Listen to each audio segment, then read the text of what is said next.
If you're planning a trip around Bali or Indonesia, these are definitely some of the places you should add to your list. Starting off in Bali, I'd definitely go to Canggu. A lot of people have mixed opinions about it because it is very busy and very hectic, but I absolutely love it there. It's very much like beach clubs, fitness, going out, cafes. The beaches there aren't great, but the beach clubs are insane, but it is extremely busy, so definitely be warned about that. The next place is Ubud, and it's so much more chill than the rest of the places. It's very much like yoga, spiritual, chill, but there's so many activities. You can do Mount Batur, there's so many waterfalls, the monkey forest, there's literally so much to do. Then moving on to Uluwatu, the beaches in Uluwatu are absolutely incredible, but beware because a lot of them are down like really steep hills. You do lose service as soon as you go down onto the beaches because they are so far down, but they're so stunning. And it's very much like a huge surfing spot, really good sunsets, lots of nice cafes and restaurants. And then there is that party aspect as well, but nothing in comparison to Canggu. There are also a few places in North Bali that are worth visiting, like Kintamani is an example. It's very much like chill, a lot less tourists, more cultural, and just like very green scenic vibe. Then moving on to some of the islands, a lot of people say that Gili T is their favourite Gili island.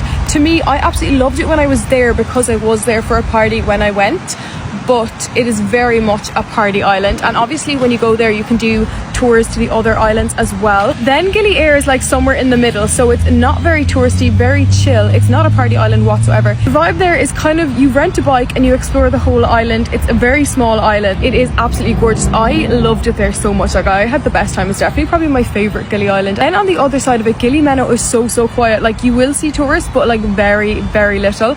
I pretty much spent the whole 2 days by myself and didn't really communicate with many other people. But Gili Meno is the place where everyone dives down to those underwater statues. But again, you just rent a bike and go around the whole island. The island is quite small and it's actually quite hard to cycle the bike around the island because when you're cycling, there's so many beaches, so you kind of have to walk your bike through the beaches. Moving on to one of my favourite places, Lombok.